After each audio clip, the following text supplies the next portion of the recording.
लोकसभा चुनाव 2024 के जब नतीजे सामने आए तो उस दिन करीब शाम को 4 बजे जब राहुल गांधी को इस बात का पता चला कि लगातार तीसरी बार भारतीय जनता पार्टी पूर्ण बहुमत के दम पर सरकार नहीं बना रही है और भारतीय जनता पार्टी 240 सीट ही जीत पाई है और अब जेडीयू का साथ मिलेगा, टीडीपी का साथ मिलेगा और इसके साथ ही भारतीय जनता पार्टी एनडीए के नेतृत्व में सरकार बना पाएगी।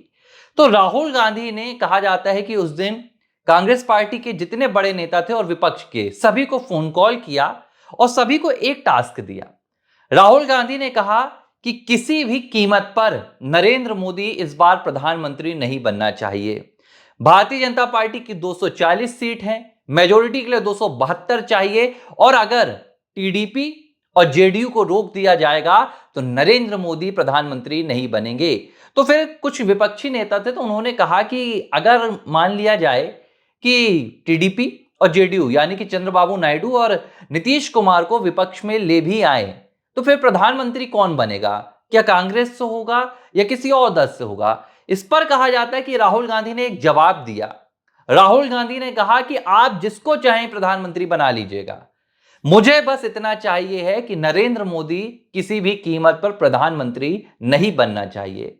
और कई लोग जो उस वक्त ये तमाम नजारा देख रहे थे उन्होंने बताया कि सीधे ये ऑफर दिया गया था नीतीश कुमार को, ये ऑफर दिया गया था चंद्रबाबू नायडू को कि आप विपक्ष में आ जाइए, आप जो कहेंगे, अगर आप प्रधानमंत्री की कुर्सी कहेंगे तो आपको पीएम की कुर्सी दी जाएगी, आप जो मांगेंगे आपको दिया जाएगा, लेकिन आप नरेंद्र मोदी को समर्थन नहीं दीजिए। तमाम बातचीत की कोशिश की गई, डर भी दिखाया गया। सिर्फ ये नहीं कि ऑफर दिया गया, यह भी कहा गया कि अगर आप हमारे पाले में नहीं आते हैं और हमने सरकार बना ली तो फिर आपके साथ जो होगा उसके लिए आप तैयार रहिएगा। लेकिन ना तो नीतीश कुमार टस से मस हुए, ना चंद्रबाबू नायडू टस से मस हुए।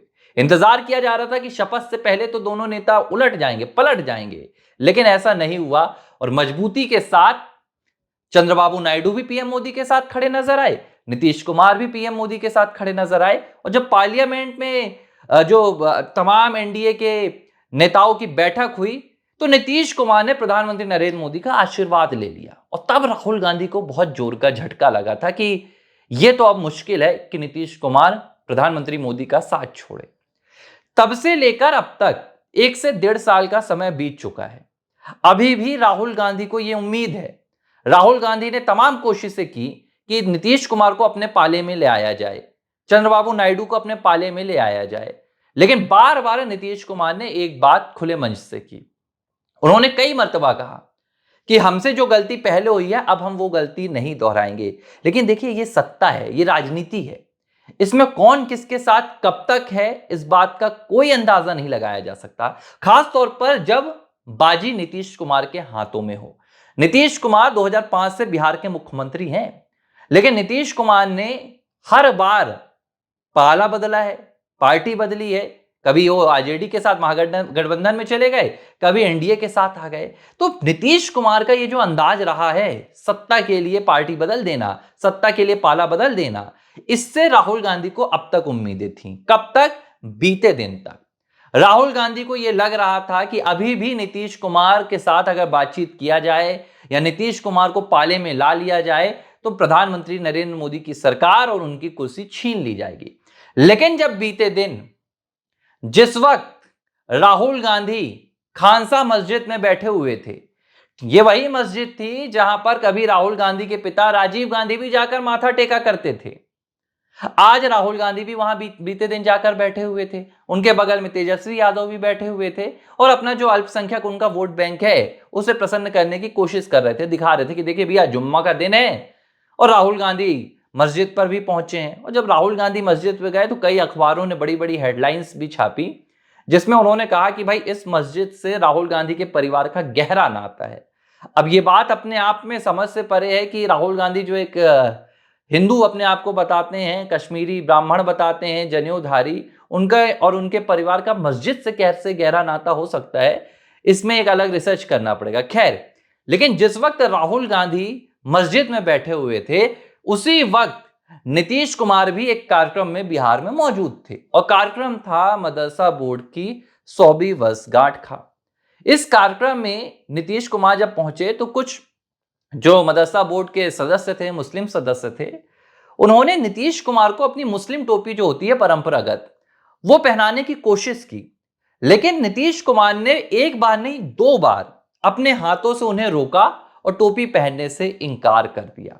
और जब नीतीश कुमार ने टोपी पहनने से इंकार कर दिया तो पूरा विपक्ष सियासत की आग में सुलग सा गया।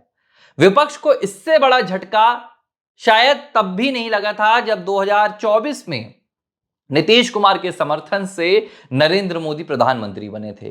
तब भी उम्मीद थी विपक्ष को कि शायद कभी जाकर नीतीश कुमार पलट जाएंगे। लेकिन कल जब नीतीश कुमार ने मुस्लिमों के द्वारा दी गई टोपी पहनने से इंकार कर दिया तो राहुल गांधी और तेजस्वी यादव समेत पूरे विपक्ष की तमाम उम्मीदें धरी की धरी रह गई। और इसके पीछे की बड़ी वजह क्या है? भाई, एक टोपी पहनने से ही तो इंकार कर दिया है, तो इससे विपक्ष इतना नाराज क्यों हो गया और विपक्ष की उम्मीदें क्यों टूट गई हैं? देखिए, अगर नीतीश कुमार एनडीए में गए थे, उन्होंने नरेंद्र मोदी को समर्थन दिया, तो इसके पीछे यह माना जा रहा था कि ठीक है, नीतीश कुमार को शायद सत्ता की लालच थी, नीतीश कुमार को मुख्यमंत्री के पद पे बने रहना था और आरजेडी के तेजस्वी यादव वहां वो अपनी सांठगांठ कर रहे थे, तो नीतीश कुमार एनडीए में चले गए। लेकिन जब नीतीश कुमार ने टोपी पहनने से इंकार कर दिया तो एक बहुत बड़ा संदेश निकल कर गया।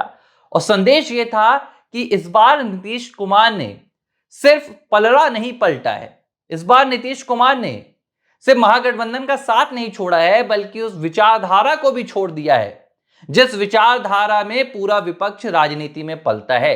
और विचारधारा है तुष्टीकरण की विचारधारा।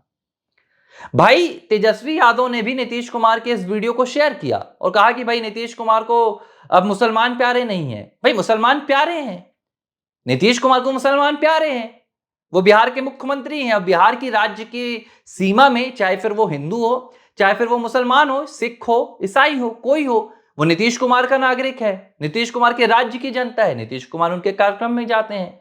अगर नीतीश कुमार को मुस्लिमों से प्रेम नहीं होता या उन्हें मुस्लिम पसंद नहीं होते तो क्या नीतीश कुमार मदरसा बोर्ड के कार्यक्रम में जाते? नहीं जाते। लेकिन ये कौन सी राजनीति कहती है कि भाई, अगर आप मुस्लिमों के कार्यक्रम में जा रहे हैं तो आप उनके धर्म का पालन कीजिए? भारत तो सेकुलर देश है ना, जो विपक्ष कहता है। तो भाई, ये सेकुलरिज्म कैसा है कि अगर कोई मुस्लिम किसी मंदिर जाता है, वैसे तो अमूमन ऐसी कभी तस्वीरें देखी नहीं जाती है, लेकिन जाता है तो क्या वो तिलक चंदन लगाता है? क्या वो भगवा धारण करता है? ऐसी तस्वीर कभी नहीं देखी जाती। तो जब हिंदू नेता किसी मुस्लिम कार्यक्रम में जाता है, मुस्लिम संगठन के, तो क्यों उसके ऊपर ये जबरदस्ती लादा जाता है कि नहीं, आप टोपी पहनिए, आप नमाज अदा कीजिए? इसी को कहा जाता है तुष्टीकरण की राजनीति। अब पूरा विपक्ष इस उम्मीद में लगा हुआ था कि भाई, नीतीश बाबू तो पलट जाएंगे। लेकिन जब कल नीतीश कुमार का यह नजारा सामने आया तो बहुत बड़ा संदेश गया कि नीतीश कुमार ने इस बार अपनी विचारधारा भी बदल दी है। और नीतीश कुमार को एहसास हो गया है कि भाई, अगर आपको राजनीति करनी है और अगर आपको सत्ता में बना रहना है तो इसके लिए आपको अपनी विचारधारा से और अपने धर्म से समझौता करने की कोई जरूरत नहीं है। देखिए, इससे पहले भी जब नीतीश कुमार आरजेडी में थे तो उन्हें कई बार इफ्तार के कार्यक्रमों में देखा गया जहां नीतीश कुमार बकायदा टोपी लगाए हुए भी नजर आए। लेकिन तब उनकी मजबूरी थी, क्योंकि आरजेडी का पूरा वोट बैंक ही मुस्लिम वोट बैंक है और उनको तब टोपी लगाना पड़ गया। लेकिन जब वो एनडीए में शामिल हुए तो उन्हें इस बात का एहसास हो गया कि भाई, आपको वोट बैंक बनाने की जरूरत नहीं है, आप काम कीजिए, आप कानून व्यवस्था को मजबूत कीजिए, आप बिहार में विकास लाइए, तो ये जनता आपको वोट देगी, ये जनता आपको टोपी लगाने से वोट नहीं देगी। लेकिन अब क्या हो रहा है? अब यह हो रहा है कि राहुल गांधी जिस उम्मीद में लगे हुए थे, उनकी उम्मीद पूरी तरह से धराशायी हो गई है। राहुल गांधी खानकाह मस्जिद में गए थे और उस मस्जिद से उन्होंने एक संदेश देने की कोशिश की। संदेश क्या था? संदेश ये था कि ये जो मैं पूरी वोटर अधिकार यात्रा निकाल रहा हूं, दरअसल इसका कोई भी कनेक्शन वोट चोरी से नहीं है, इसका कोई भी कनेक्शन चुनाव आयोग से नहीं है। ये पूरी यात्रा मैं आपके लिए निकाल रहा हूं, क्योंकि जो एसआईआर आया है वो एसआईआर घुसपैठियों के खिलाफ है।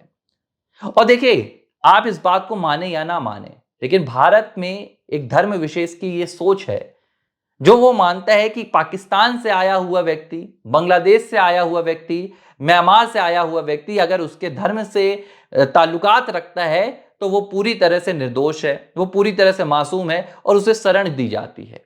लेकिन संविधान ये नहीं मानता है। संविधान तो ये कहता है कि भाई आपको भारत का नागरिक होना चाहिए। तो ये लोग घुसपैठियों को अपना मानते हैं, और अगर आपको इनका वोट बैंक चाहिए तो आपको घुसपैठियों की वकालत करनी होगी।